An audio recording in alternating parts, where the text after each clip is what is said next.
तो जो बेसिकली ये कंसैप्ट चल रहा हीट ट्रांसफर कि जदों भी हीट एक तो दूजी जगह पहुंचती है तो वो तीन तरीके हो सकते हैं, that is conduction, convection and radiation. तो fastest mode of heat transfer radiation है। तो हुण असीं गल ये कर रहे सी कि जदों किसी बॉडी दे उपर रेडिएशन इंसीडेंट हुंदी है तां असीं रेडिएशनस नूं करैक्टराइज करते हैं वेवलेंथ दे नाल। मतलब डिफरेंट रेडिएशनस मतलब डिफरेंट वेवलेंथ्स, डिफरेंट वेवलेंथ्स और लाइट दे केस च उहनूं डिफरेंट कलर्स भी इदां कह सकते हैं असीं, है ना।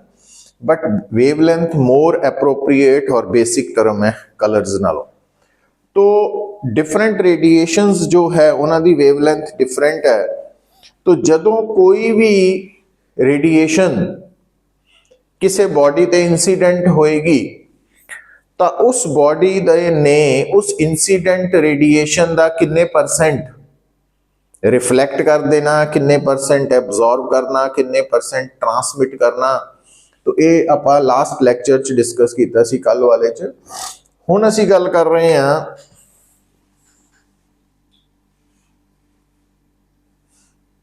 परफेक्टली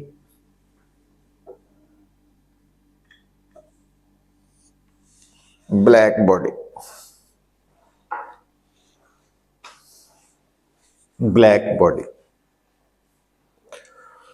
तो परफेक्टली ब्लैक बॉडी नूं असीं डिफाइन करते हैं a body which absorbs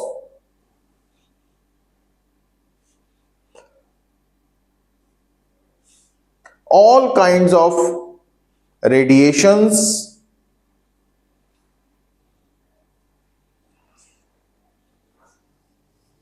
incident on it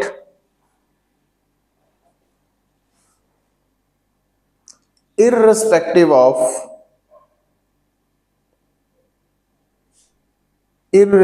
of their wavelengths।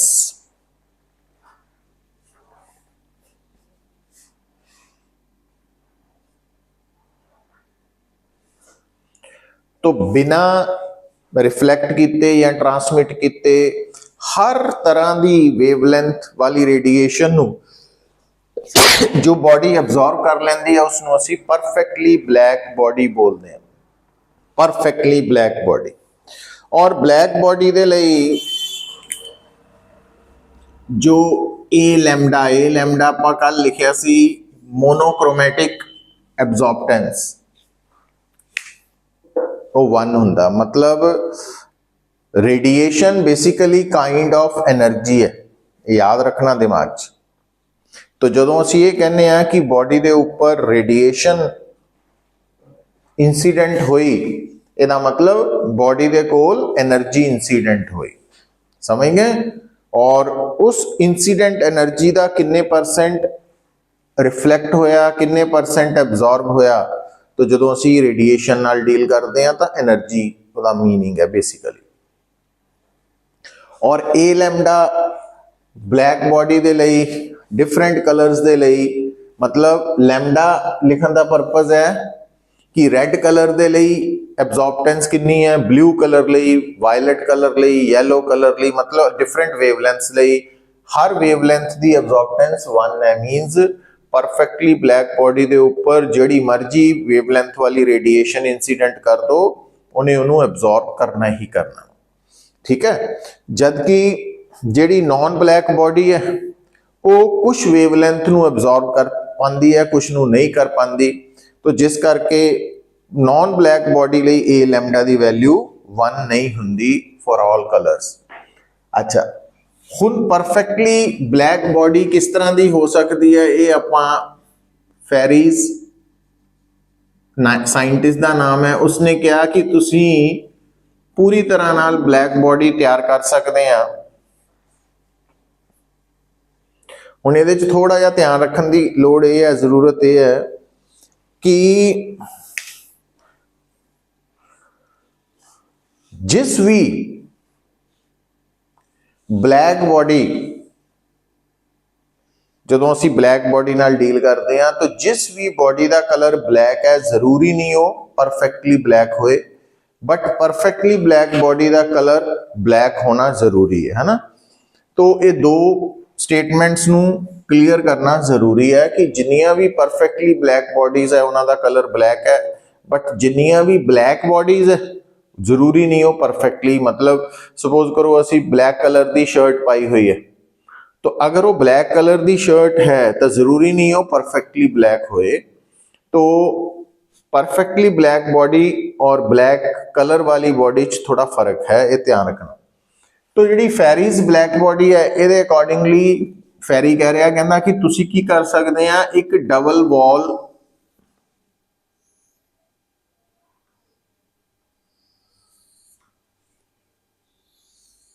Sphere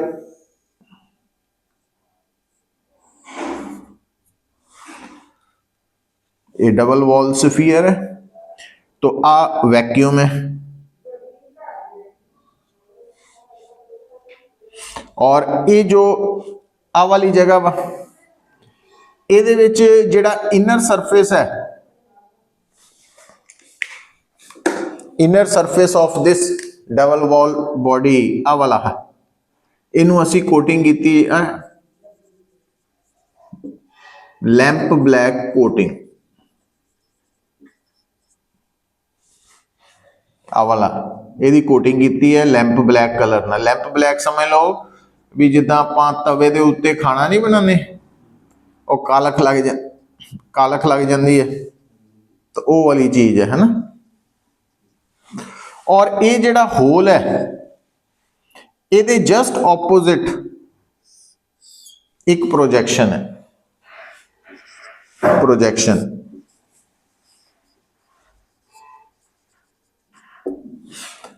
तो कोई भी रेडिएशन जिसकी जिन्नी मर्जी वेवलेंथ है, अगर वो एक बारी इस होल दे अंदर एंटर कर गई तो इस प्रोजेक्शन ने उसनू साइड वाल रिफ्लैक्ट कर देना, और रिफ्लैक्ट होके जदों उसने इस सरफेस ते ब्लैक कलर ते आके इंसीडेंट होना तो उदा पहली बार ही 97% के करीब एब्जॉर्बटेंस हो जानी, और जिहड़ा 3% बचिया तो वो इस तरफ रिफ्लैक्ट होके इत्थे हो जानी। इस तरह थोड़ी देर तक ही सारी बॉडी कंप्लीटली एब्जॉर्ब हो जानी। तो ये जो पी पॉइंट है ये कादे लिए लगाया गया प्रोजेक्शन, ये बिल्कुल होल दे सामने लगाया गया just to avoid direct reflection. मतलब ये ना होए कि ये अगर ना होए तो हो सकता वा भी ये बॉडी जिदा आई है, ये रेडिएशन जिदा एंटर की बिल्कुल सामने टकरा के फिर वापस चल जाए, विचों होल चो निकल के बाहर चल जाए। तो उस इदा ना होए उन्होंने अवॉइड करने लिए ये सारा प्रोजेक्शन लगाई जाती। और बेसिकली जो होल है it acts as perfectly black body. ये जिहड़ा होल है ये ब्लैक बॉडी है। तो क्योंकि आ जिहड़ा पोर्शन है अगर इत्थे आपां रेडिएशन इंसीडेंट करांगे तो वो रिफ्लैक्ट हो जाएगी, वापस आ जाएगी। सो ये लिख लो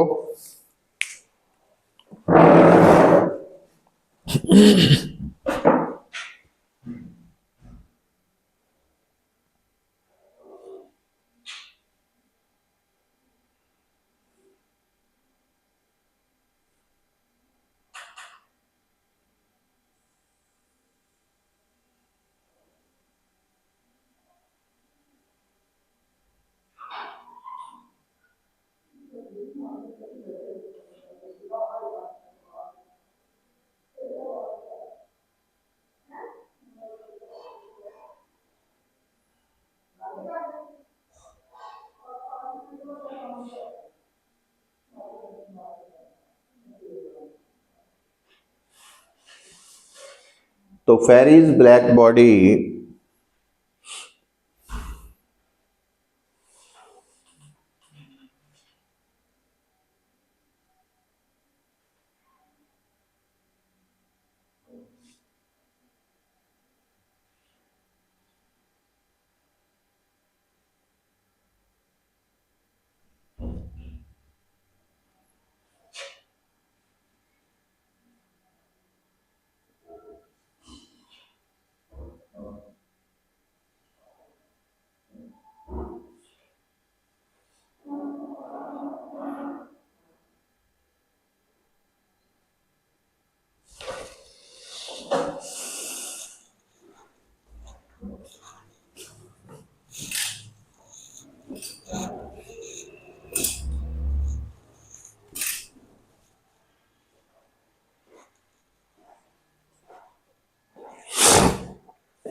लिख लो फेरीज ब्लैक बॉडी बारे 3-4 लाइना एग्जाम च पूछिया जा सकदियां। तो फेरीज ब्लैक बॉडी बारे लिख लो, it consist of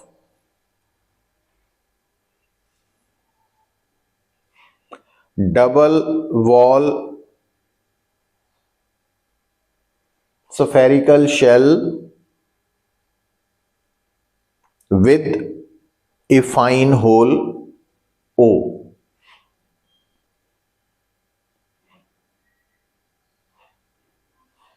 A projection P is raised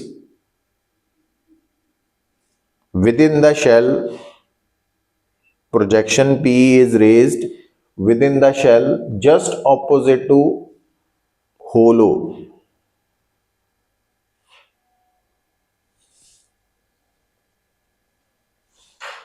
The inner surface of the shell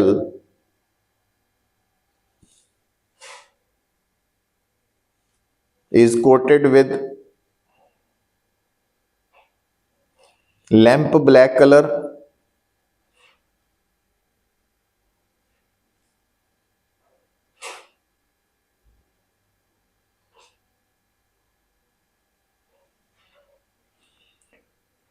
अगला लाइन लिख लियो, irradiation of any wavelength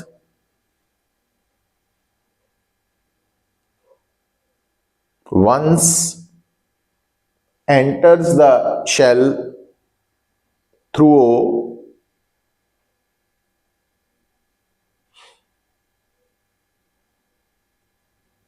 is completely absorbed within the shell after suffering two or more than two reflections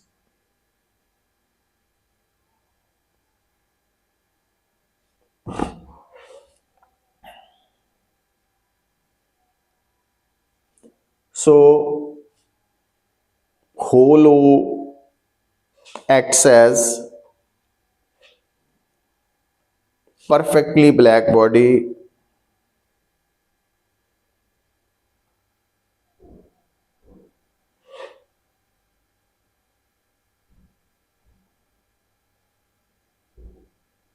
here. Projection P is used to avoid direct reflection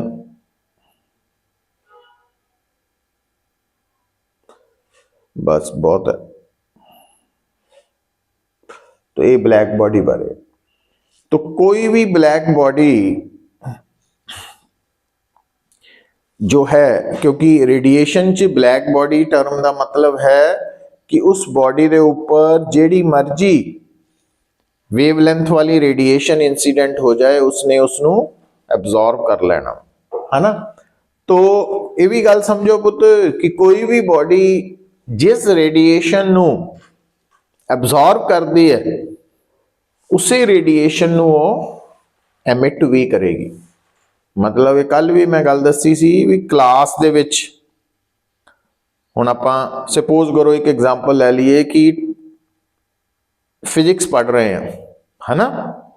हुण physics का जेड़ा topic तुसी समझ लिया मतलब तुसी एब्जॉर्ब कर लिया, क्योंकि जदों टीचर समझा रहा थानू टॉपिक डिफरेंट टॉपिक्स तो वह बेसिकली थोड़े ते इंसीडेंट हो रहे हैं, उन्हां विचों कुछ रिफ्लैक्ट कर रहे हैं भी समझ नहीं आ रही ध्यान नहीं दे रहे हैं, कुछ एब्जॉर्ब हो रहे हैं।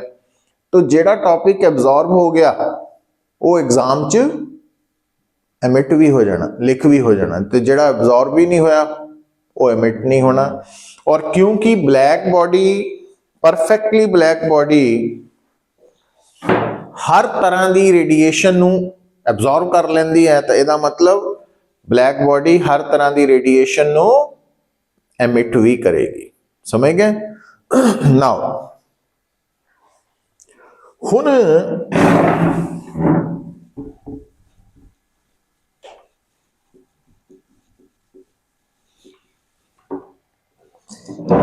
ਇਸੇ ਕਰਕੇ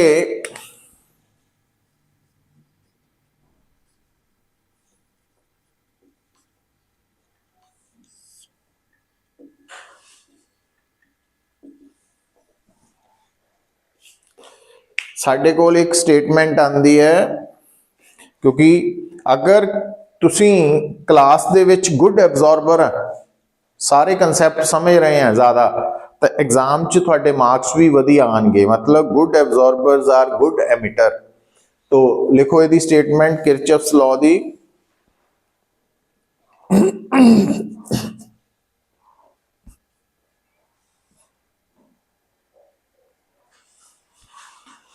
Kirchhoff's law,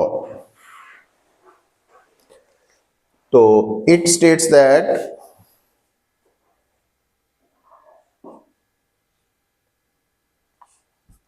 good absorbers are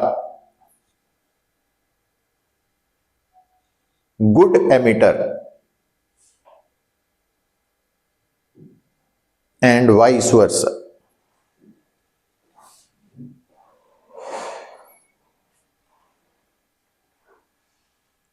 and vice versa.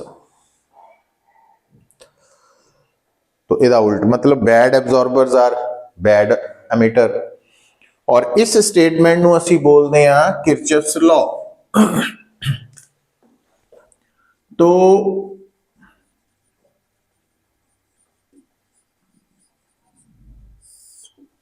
Mathematically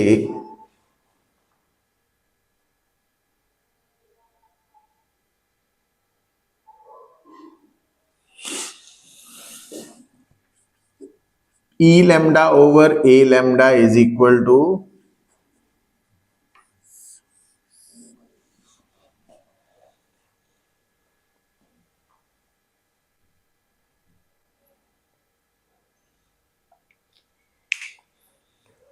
जो स्मॉल ई लैम्डा है वो है monochromatic emittance of given body, और ए लैम्डा की है monochromatic absorptance of given body, और कैपिटल ई लैम्डा की है monochromatic emittance of perfectly black body at the same temperature.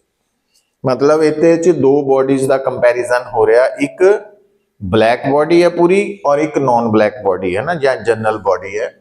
तो स्मॉल ई जनरल बॉडी दी मोनोक्रोमैटिक एमिटेंस है। एमिटेंस मीन्स भी वो बॉडी पर सेकंड पर यूनिट एरिया कितनी एनर्जी इमिट करेगी। एनर्जी इमिटेड पर सेकंड पर यूनिट एरिया नू एमिटेंस या एमिसिव पावर कहते हैं। तो ए लैम्डा की है मोनोक्रोमैटिक एब्जॉर्प्टेंस, और ई लैम्डा की है ब्लैक बॉडी दी एमिटेंस। भी ब्लैक बॉडी उसे टेंपरेचर पे अगर होए तो कितनी एनर्जी इमिट करेगी पर सेकंड पर यूनिट एरिया। तो ये मैथमेटिकली किरचॉफ्स लॉ दी स्टेटमेंट। तो हुण हेडिंग लिखो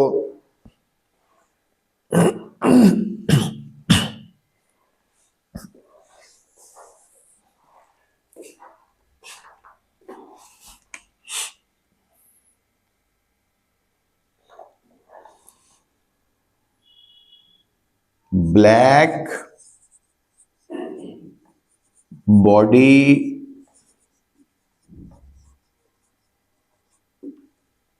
स्पेक्ट्रम।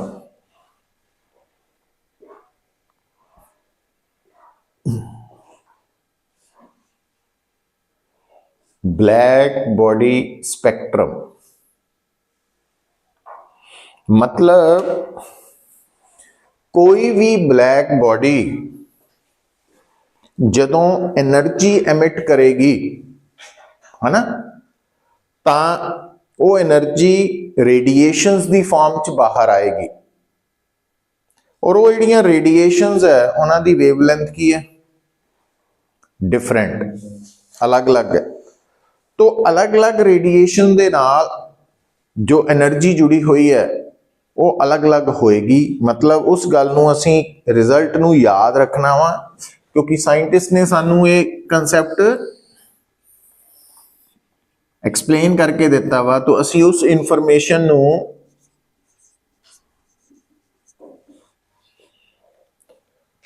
तो कोई भी जिहड़ी गिवन बॉडी है गिवन टैंपरेचर ते वो जदों रेडिएशंस एमिट कर रही है तो ਉਹਦੇ ਚੋਂ अलग-अलग वेवलेंथ वालियां रेडिएशंस बाहर आ रही हैं। किसी रेडिएशन दी वेवलेंथ घट है, किसी दी थोड़ी ज़्यादा, किसी दी होर ज़्यादा इदां। तो हर रेडिएशन नाल जिहड़ी एनर्जी पर सैकेंड पर यूनिट एरिया जुड़ी हुई है, अगर वो सारा नोट करन तो बाद ग्राफ प्लॉट किया जाए तो इस ग्राफ की शेप कुछ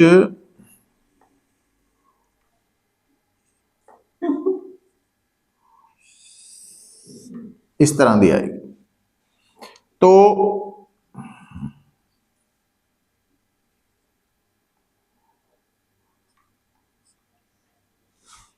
इस तरह, और ये ग्राफ जदों असी प्लॉट किया, नोट किया कह लो इनफॉर्मेशन, उस वक्त वो जी बॉडी है उसका टैंपरेचर सी T1 से। और तुसी की नोट कर रहे हैं कि इस बॉडी ने जदों T1 टैंपरेचर ते अलग अलग रेडिएशंस दी फॉर्म च एनर्जी एमिट की, तो एक पर्टिकुलर वेवलेंथ इदां दी है जिस दे कॉरस्पॉन्डिंग मैक्सिमम एनर्जी बाहर निकली। तो इस वेवलेंथ नू असी लैम्डा मैक्सिमम कहने हैं। लैम्डा मैक्सिमम तो लैम्डा एम कह सकते हैं ना, लैम्डा मैक्सिमम। तो ये वो वेवलेंथ है गिवन टैंपरेचर ते जिस दे नाल मैक्सिमम एनर्जी बाहर आ रही है। तो इसनू नहीं भुलना, लैम्डा एम वेवलेंथ है ना। हुण अगर तुसी इसे बॉडी का दोबारा ये ग्राफ प्लॉट करो पर टैंपरेचर पहले नालों थोड़ा इंक्रीज कर लो, पहला T1 सी हुण T2 कर दो, T2 ग्रेटर दैन T1, तो ये ग्राफ की शेप कुछ इस तरह हो जाएगी।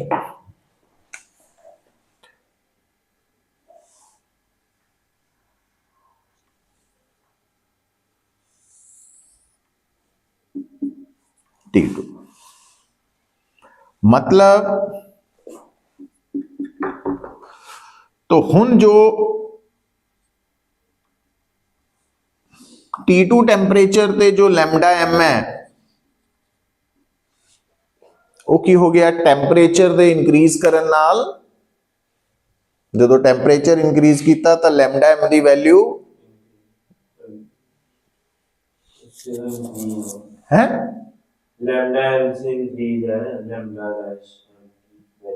इंक्रीज कितों है, डिक्रीज है, डिक्रीज है ना। सो एदा मतलब की हो गया पुत कि जो लैम्डा एम की वैल्यू है ये कौन डिसाइड करता, टैंपरेचर। किस तरह कि lambda m inversely proportional to T है, कि टैंपरेचर वधन नाल लैम्डा एम की वैल्यू डिक्रीज करेगी। तो इस स्टेटमेंट नू असी जानते हैं और इस लॉ नू असी बुलाना वीन्स डिस्प्लेसमेंट लॉ।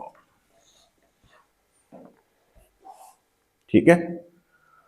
तो दूसरा बेटा तुसी नोट करो, जदों टैंपरेचर इंक्रीज होया तो आ जिहड़ा एरिया है लो टैंपरेचर ते घट है और हाई टैंपरेचर के अंडर एरिया ज्यादा हो गया। और ये एरिया बेसिकली की दस रहा कि ब्लैक बॉडी ने या गिवन बॉडी ने जो एनर्जी एमिट की है पर सैकेंड पर यूनिट एरिया वो टैंपरेचर दे इंक्रीज करन नाल इंक्रीज कर जाती है। और कितना इंक्रीज करती है तो उन्होंने असी इस तरह लिखते हैं पुत,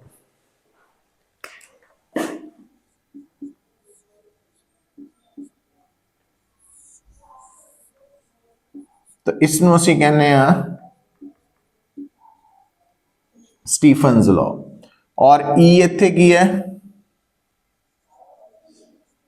energy emitted per second per unit area.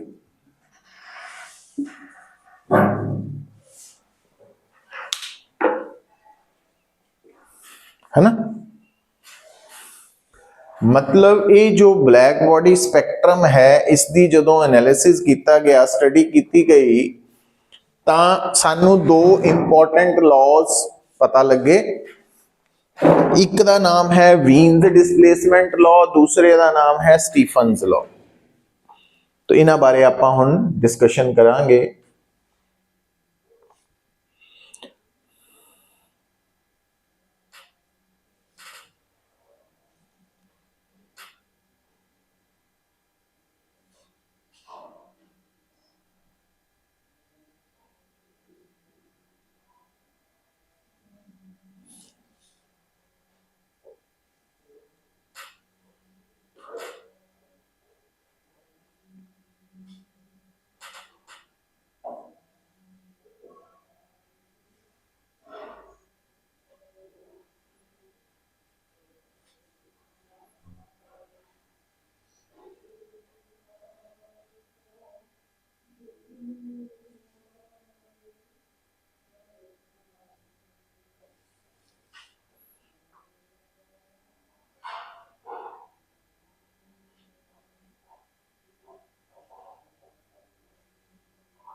ठीक है। तो ये जो ब्लैक बॉडी स्पैक्ट्रम है, यदि एक गल समझो कि जदों तुसी आ देखियो, प्रैक्टिकली गल करिए, हुण मान लो थोड़े कोल की है, एक आयरन रॉड है और तुसी इस रॉड नू हीट करना शुरू किया। तो पहला फस्ट आयरन रॉड का कोई कलर नहीं होएगा, गर्म होएगी, सिर्फ हॉट होएगी पर कोई कलर नहीं होएगा, है ना। हाथ लाए तो पता लगना। बट फिर इहदा रेड कलर आना शुरू होएगा। उस तो बाद जिहड़ा रेड कलर भी है वो ऑरेंज वाल शिफ्ट होएगा। तुसी नोट करो भी जिद्दां हीटर है, हीटर की जिहड़ी कॉयल है, जिद्दां ही स्विच ऑन करते हैं तो फ्रैक्शन ऑफ सैकेंड्स तो बाद उहदा रेड कलर आना शुरू हुंदा, फिर ऑरेंज की तरफ चल जाता, है ना। तो इहदा मतलब की है? इहदा मतलब ये है कि इत्थे कोई कलर नहीं है, मीनस इत्थे जिहड़ी ज्यादातर रेडिएशंस एमिट हो रही है ना, वो इंफ्रारेड है, हीट रेडिएशंस इंफ्रारेड वाली। बट थोड़ी देर बाद रेड कलर ज्यादा हो गया, एमिट हो रहा, फिर ऑरेंज हो रहा। हुण इदां क्यों हो रहा? क्योंकि तुहानू पता होना चाहिए कि जिहड़ा विप ग्योर है ना, आ इंफ्रारेड है, तो इस तरफ वेवलेंथ वधदी है ना। तो आ वेवलेंथ ज्यादा वा तो टेंपरेचर घट होएगा, आ वेवलेंथ थोड़ी घट गई, टेंपरेचर वध गया, टेंपरेचर होर वध गया, and so on. So actually की हो रहा, इस तरफ इदा होने नाल की हो रहा भी टैंपरेचर पहला वध रहा और वेवलेंथ घट रही है। समझ गए? तो आ वाला केस वीन्स डिस्प्लेसमेंट ला ये असी प्रैक्टिकली रियलिटी च ऑब्जर्व करते हैं।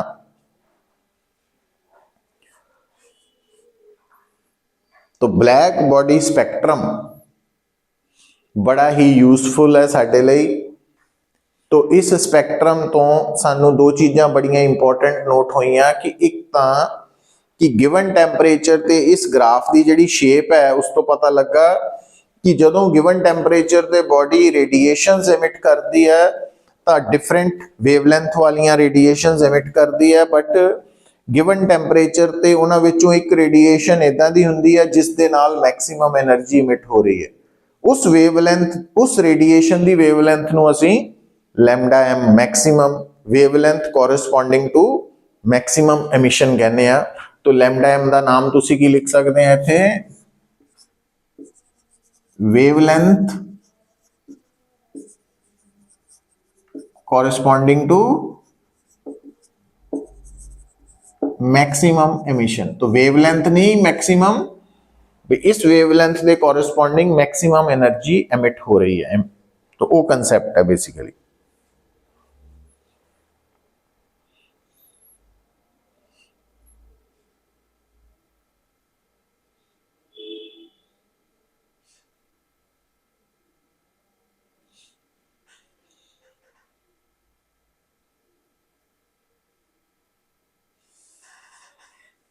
ठीक है, तो हुन बेटा दूसरा भी इस स्पैक्ट्रम तो असी दूजी इंफॉर्मेशन ये ड्रॉ कर सकते हैं कि गिवन टैंपरेचर ते जो ग्राफ प्लॉट होया उसके अंडर एरिया जो है वो की रिप्रेजेंट कर रहा, energy emitted per second per unit area, है ना। तो हुन ये दो इंफॉर्मेशंस जिहड़ियां वा इत्थों असी दो लॉज तैयार किए हुए, एक वीन्स डिस्प्लेसमेंट लॉ, दूजा स्टीफन्स लॉ। तो पहला हैडिंग लिख लो वीन्स डिस्प्लेसमेंट लॉ का, क्योंकि इन्हां दे पार्ट ते असी न्यूमेरिकल्स ट्राई करते हैं।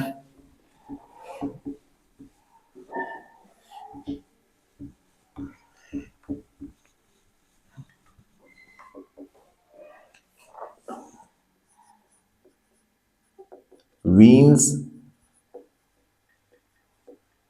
डिस्प्लेसमेंट लॉ, तो यदि स्टेटमेंट लिख लो, it states that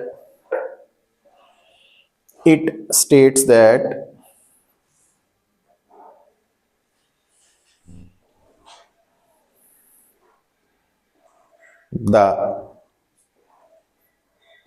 wavelength of radiation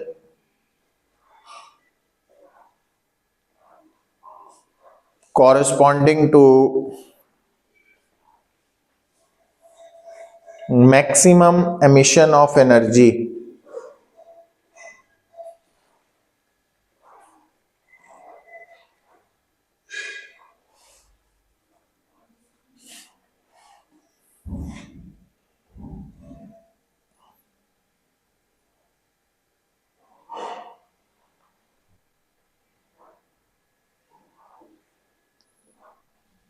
emitted by black body is directly proportional to, is inversely proportional to, directly नहीं,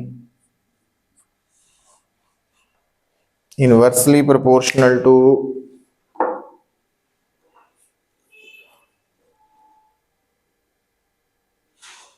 its absolute temperature,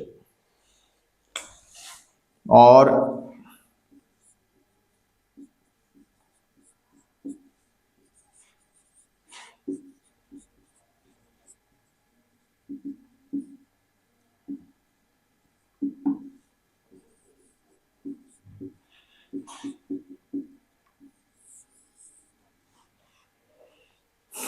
और ये असी जिहड़ा कॉन्स्टेंट ऑफ प्रोपोर्शनैलिटी है वो स्मॉल बी ना रिप्रेजेंट किया और उसका नाम है वीन्स कांस्टेंट।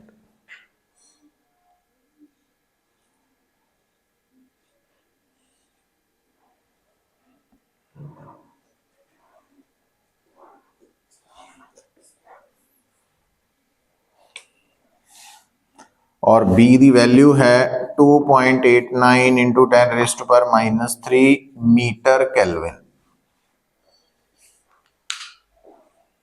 मीटर केल्विन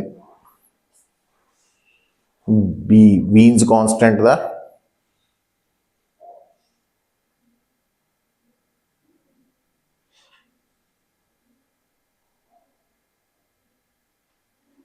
ठीक है। अच्छा, दूसरा लॉ है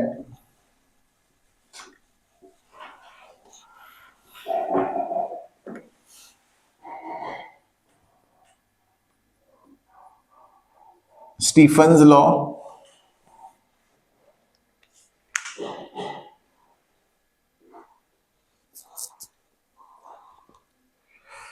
स्टीफन्स लॉ। तो स्टीफन्स लॉ दी स्टेटमेंट लिखो। It states that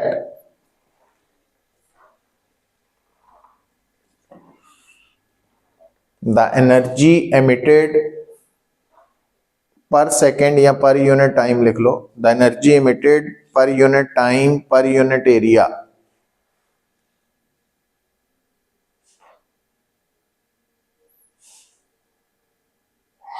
by a black body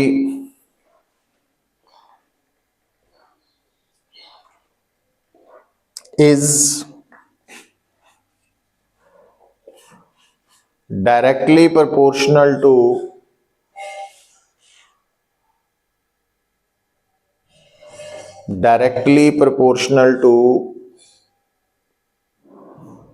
fourth power of its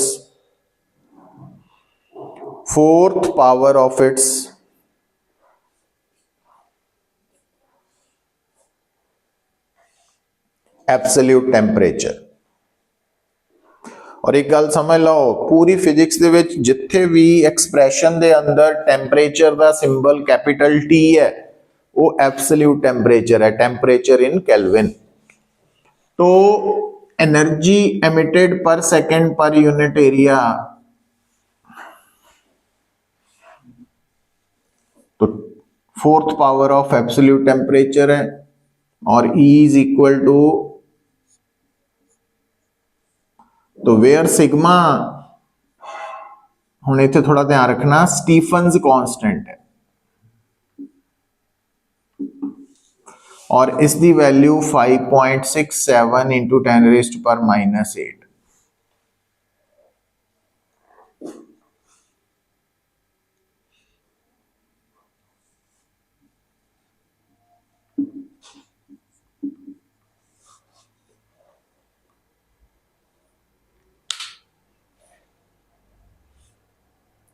confuse नहीं होना, क्योंकि आपां सिग्मा कई जगह ते डेंसिटी भी वरती है और कई जगह ते सरफेस टेंशन भी, बट हीट वाले पोर्शन च सिग्मा की है, स्टीफन्स कांस्टेंट है।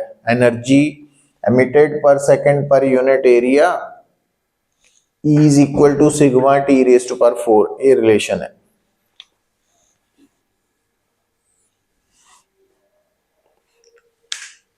ठीक है, तो ये याद रखना वा। अच्छा, हुन for non black body, non black body दे लई ये इदां बन जाना,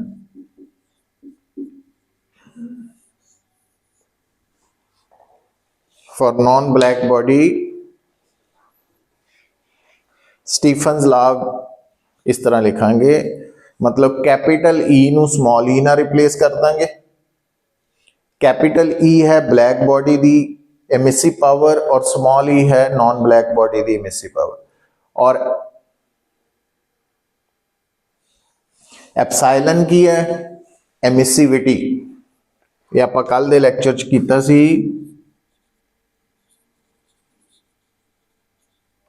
एमिसिविटी, और ए यूनिटलेस एंड डायमेंशनलेस क्वांटिटी है।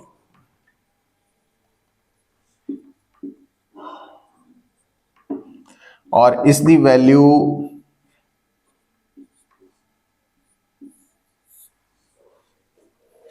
ਵੱਧ ਤੋਂ ਵੱਧ 1 हो सकती है।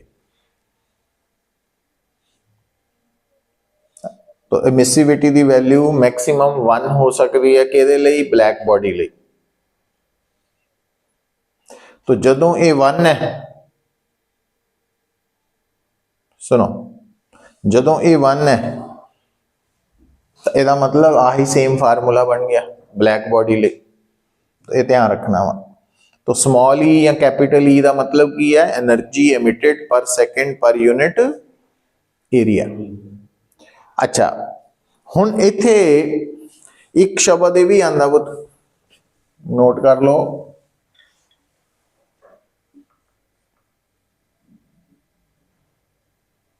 Radiant power.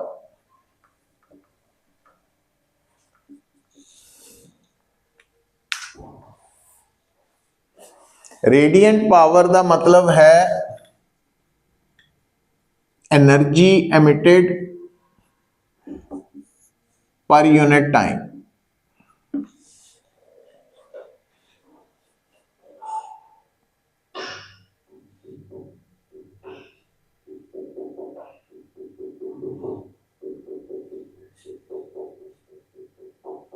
ठीक है,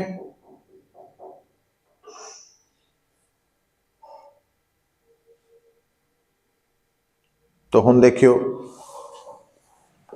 आ है, इदा लिख दीए एरिया इंटू एरिया। कोई फर्क पिया? नहीं पिया। बट आ है एनर्जी इमिटेड पर unit time per unit area, ये कहते बराबर बन गया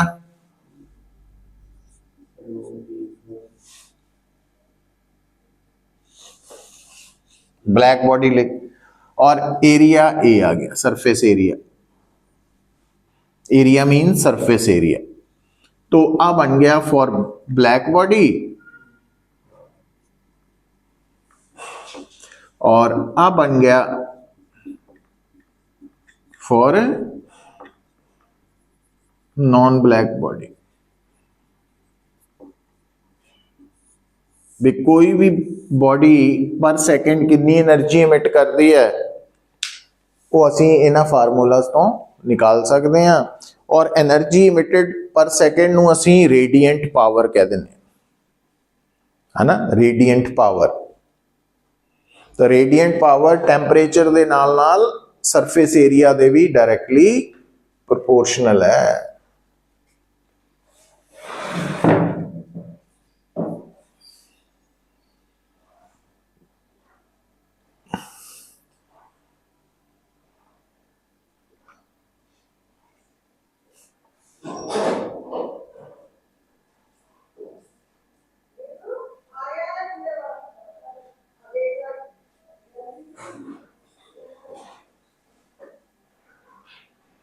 क्लियर है?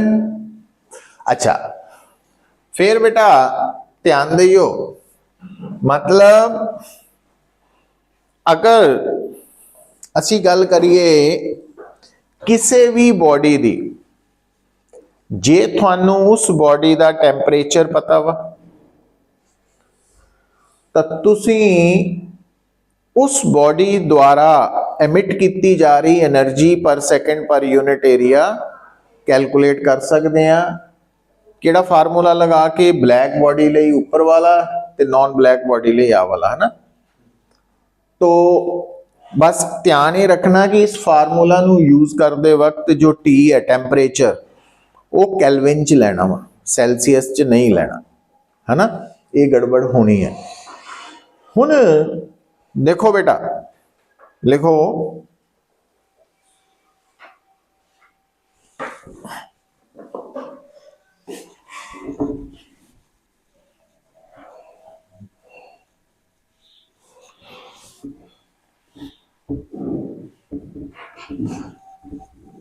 इसमें ही कंटिन्यू करना। If a body at temperature T is surrounded with another body of temperature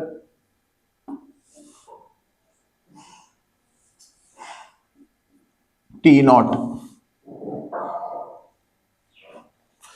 मतलब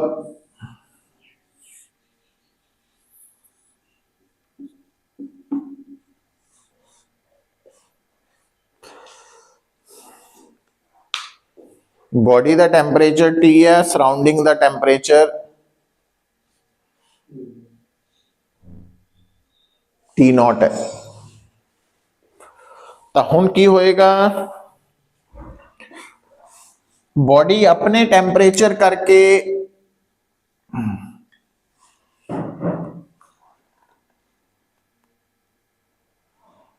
एनर्जी एमिट करेगी, बट सराउंडिंग तो सराउंडिंग्स ये बॉडी सराउंडिंग ਨੂੰ एनर्जी एमिट करेगी और सराउंडिंग भी बॉडी ਨੂੰ एनर्जी है ना।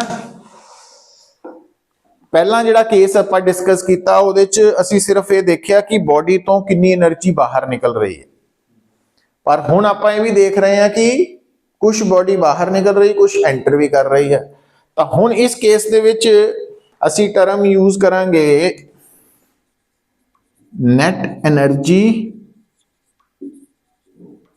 Emitted per second per unit area.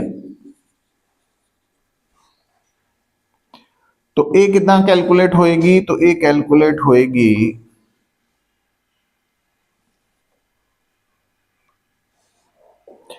तो जिहड़ी एमिट हुई है, अगर उन्होंने पॉजिटिव लै लीए तो रेड वाली एब्जॉर्ब हुई है, तो ये सारा बन जाना इदां।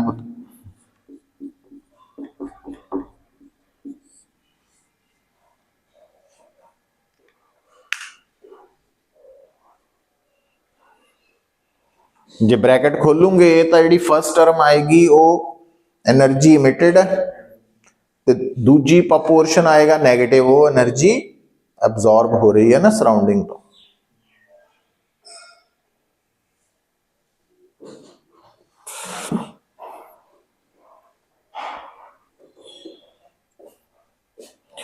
तो कहने का मतलब है कि जदों भी कोई भी बॉडी अनदर बॉडी नाल सराउंडेड है तो फिर नेट एनर्जी इमिटेड पर सेकेंड पर यूनिट एरिया इस फार्मूला तो कैलकुलेट करना। तो जे आपां कल्ला बॉडी की एनर्जी इमिटेड ही कैलकुलेट करनी है पर सेकेंड पर, तो फिर आपां कोल सिग्मा या एप्सिलॉन सिग्मा T4 बच जाएगा ना। तो ये दो पॉइंट्स है जिहड़े याद रखने हैं तुसीं। नाउ हुण ये जो दो लॉज है, वीन्स डिस्प्लेसमेंट लॉ ते स्टीफन्स लॉ, तो स्टीफन्स लॉ नूं कई बार असीं नोट करके लिख लो, Stefan's law is also known as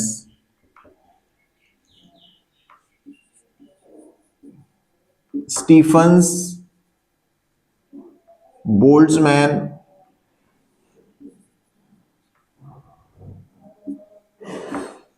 law. तो उन्होंने स्टीफन बोल्ट्जमैन लॉ भी कह दें। तो ये पता होना चाहिए ना, मान लो एग्जाम च आ जाए स्टीफन बोल्ट्जमैन लॉ लिखो एक्सप्लेन करो, तो आप कहिए भी असी तो किया ही नहीं है। तो स्टीफन्स लॉ का ही दूसरा नाम है स्टीफन्स बोल्ट्जमैन लॉ। तो इस तक भी पता लगी डिस्कशन।